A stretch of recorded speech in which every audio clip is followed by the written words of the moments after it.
That's our latest about Afghanistan. For more discussion, we are bringing in more different voices. So how feasible is going to be a regional approach to bring stability to a bothered Afghanistan? For more on this, we have our correspondent in Kabul, Zmaryalai Abasin, an Afghan reporter in Moscow, Pavel Felgenhauer, Russian defense analyst in Beijing. With me in the studio, Hua Liming, a former Chinese ambassador to Iran who also served in Afghanistan during the 1970s, and in Beijing, Wenping, a professor at the Chinese Academy of Social Sciences. Ladies and gentlemen, what a pleasure to see all of you here. First of all, Mr. Abasin, I go to you. Back in Kabul, different mixed messages about whether the Taliban cabinet is really united. We are talking about media reports suggesting a divide between the political wing and also the Haqqani family. Tell me more about what you know.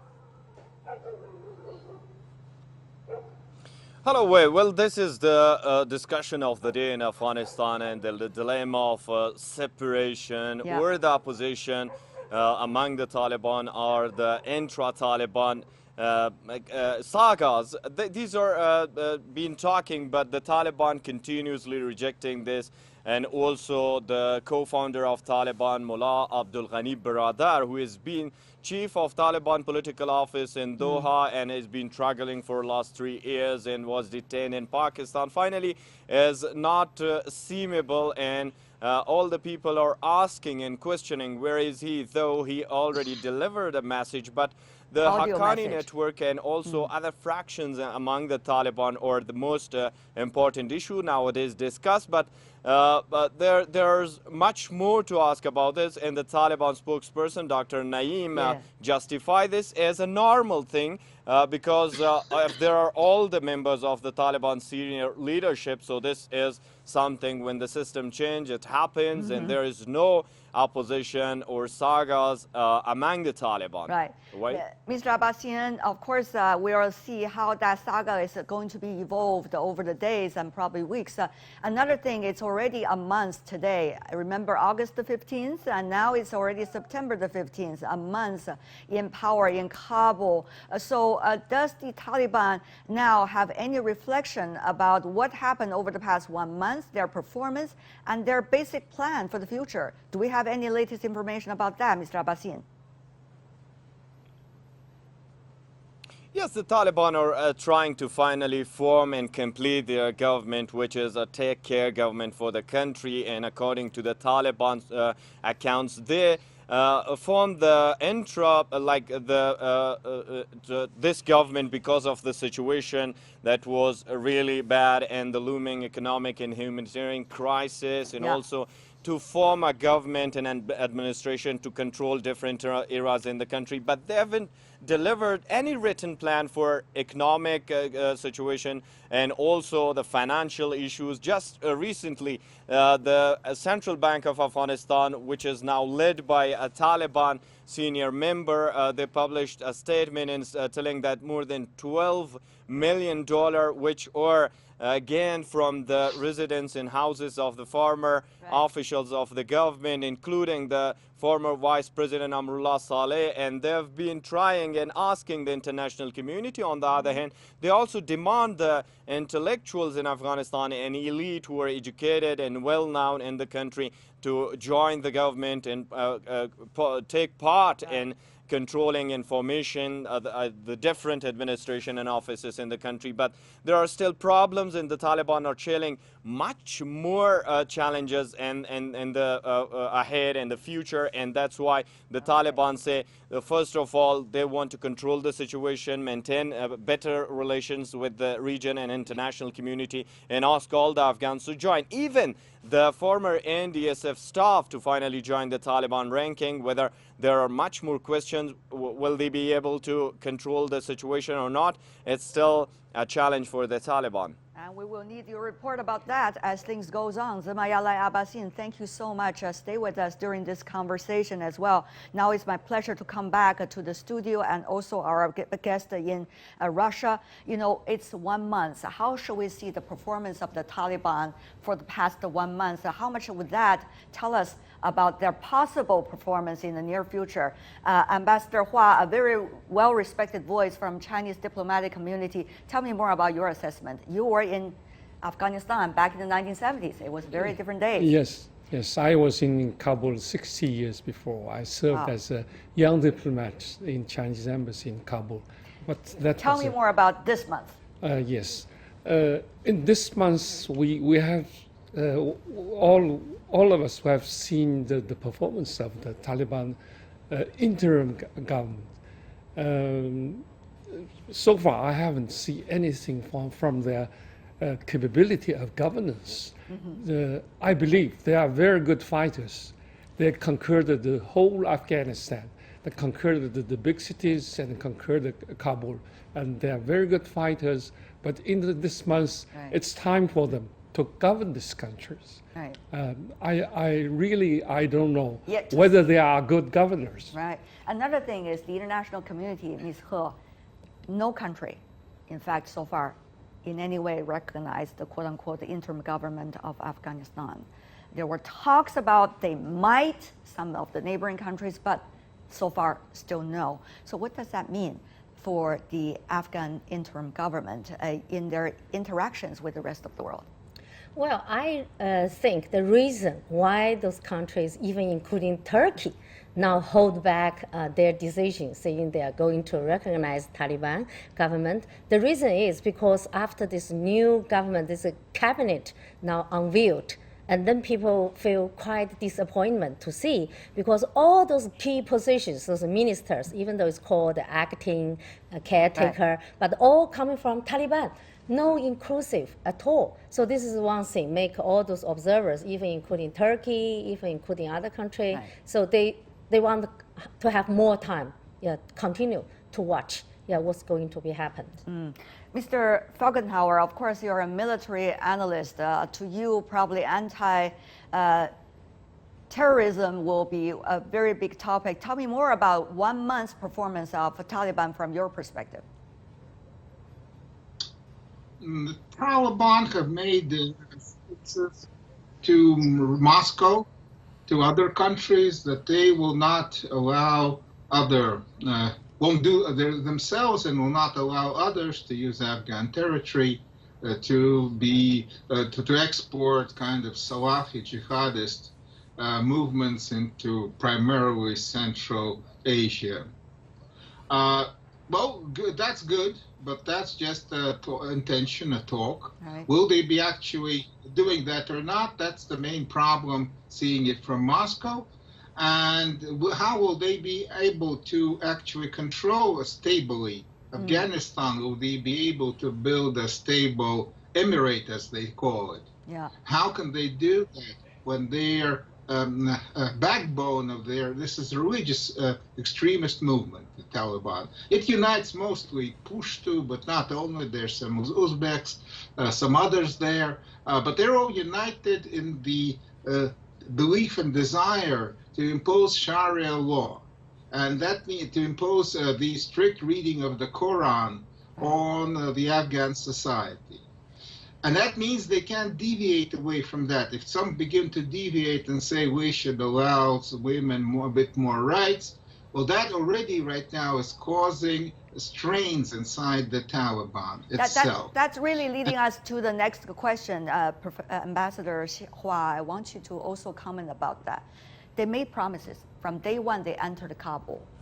For example, about women's rights, about education, about the wardrobes of women. I still remember talking to the spokesperson of the Taliban for the very first time, and they were talking about all kinds of wills as long as it is fitting for the kind of work that they are doing. But obviously later, burqa is being required in universities for women, and it's segregated university, not to mention many of the other things. So Ambassador Hua, China also says, listening to their words, well, watch their actions. How do you watch the actions so far, Ambassador? The Afghan people, as well as the world community, they are wait and see, because they have very, very good promises and pledges. One in recent 1 or 2 months, when the Taliban leaders in Doha in the negotiations with the Americans, and when they visited Moscow, visited Tianjin, China, yes. and they visited Tehran, Iran. They made very good promises. That's the political delegation that were there. Yes, they promises to. They promised to have inclusive governments. They have will be reasonable and treat women equally. That was sound very good, but people, Afghan people, and as well as the world community, have the reason to distrust this regime, because 20 years before, when they ruled, that the government of Afghanistan, that was government has very close association with terrorist groups like Al-Qaeda and ISIS, and they're very radical and very religious governance. But they said they have changed. They said they have changed after 20 years, but people have to see. So that's why. So far, after 2 months of the interim government has been established, no country in the world has recognized this country, including United Nations. Including United Nations, indeed. Even though we see the United Nations Secretary General, Mr. Guterres, talking about the Taliban putting forward in written forms guarantees about providing support and security guarantees for the humanitarian work conducted by the UN in Afghanistan. But we all remembered that the UN team suffered greatly because they were losing their members over the past years when they were doing the humanitarian work. Having said that, though, Mr. Abasin, I go to you for a very important topic about terrorism. As we know, there were pledging of allegiance to the Taliban, the Afghan Taliban, after Taliban went into Kabul, and also congratulation letters as well. Now, the Taliban saying not using Afghanistan as a jumping board for any terrorist attack against other countries, but how would they be able to guarantee 1 month from earlier coming into Kabul? Do we have a clearer picture, Mr. Abasin? Well, that's what the Taliban have already pledged in the framework of Doha Agreement with the United States of America, where the UN and the Security Council already have acknowledged and recognized this. Yeah. Since that, there were a lot of claims, like in November 2020, the NDS, former NDS of Afghanistan, claimed that al-Misri, one of the Al-Qaeda senior member, was killed in Afghanistan, in a province where it was safe holdouts of the Taliban. But the Taliban rejected that, and they said there's no such thing. They've been claiming that there would be no such thing. And when, according to the Taliban spokesperson and their senior leadership that I've been talking with since last year, they say, when we say it, we mean it. And that's why we are going to the governments, the age or all the era of the Taliban since they're becoming in Afghanistan. It's 30 years. So they believe that they want to govern in the country and they don't want to have any ties, and that's why they have guaranteed it. But again, it's too early, and it's all, if we collect all the path, it's now 3 months that the Taliban started taking over of the provinces, the capital, and also they formed their government. It's almost 8 days. So we have to wait that what would the Taliban deal with all those groups and the extremists and terrorists and all that, the claims that the Taliban still have ties with, and they reject. So we have to wait. That is why people talk about the SCO, the Shanghai Cooperation Organization. Mr. Felgenhauer, that was an organization originally established to fight against terrorism. You know, China, Russia, and some of the other countries. Now Afghanistan, Pakistan, India are all becoming members of SCO. So how far do you think this regional platform will be able to help and at least support Afghanistan to fight against terrorism? And how much do you see the attitude about that toward a new, quote-unquote, interim government in Afghanistan? Mr. Felgenhauer, briefly. Well, the Shanghai organization when the was scenarios Mr. Felgenhauer, are changing. please. Mr. Felgenhauer, please. Yes, its prime objective is to keep the stability of Central Asia.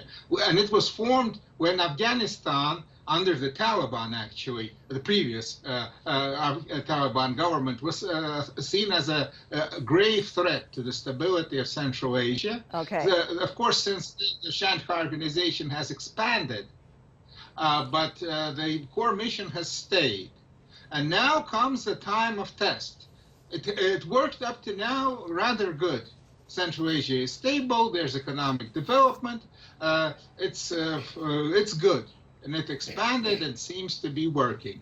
Will it muster capabilities to meet the other challenge? Because this was all happening while the Americans were in Afghanistan, right. and they were the main objective of the jihadists. And now they're gone. And the jihadists will be looking where they're going to use and where they believe there is a possibility of destabilization.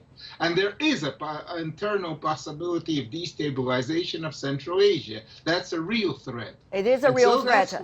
Let me ask the other Yes. two guests before we go. We only have 1 minute left, so 30 seconds for both of you. What can we expect? As CEO, they're going to have a summit very soon. Ms. He first, and then go to Ambassador Hua.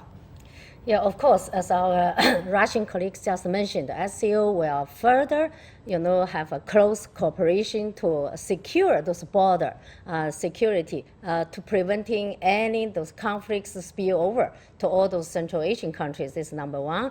Number two, I think nowadays some like Tajikistan, Kazakhstan, now they are facing some pressure. How to handle those pilots, because lots of airplane now those pilots has landed in those Central Asian countries. They don't want to come back to the Taliban's regime governance. That's Afghanistan. So they want to go to any other places. Of course, they want to go to the United States. Okay, so those refugees and also the displaced person, what to do with them. Yeah. And finally, Ambassador Hua. Yes, SCO, originally it is an anti-terrorist and anti-terrorist organization, and all its members are Afghan neighbors, the Central Asian countries, the Russia, China, and Iran, and all these countries, they are the neighbors. Right. And I believe SCO will be very favorable. I think it will be very good for the security and to fight against terrorism in Afghanistan. We'll see how it would serve as a platform eventually. I want to thank all of you for giving us a rich insight into an ever-evolving issue. Ambassador Hua Liming, Ms. He Wenping, Mr. Pavel Felgenhauer, and Mr. Zmaryalai Abasin, really appreciate it. Thank you so much.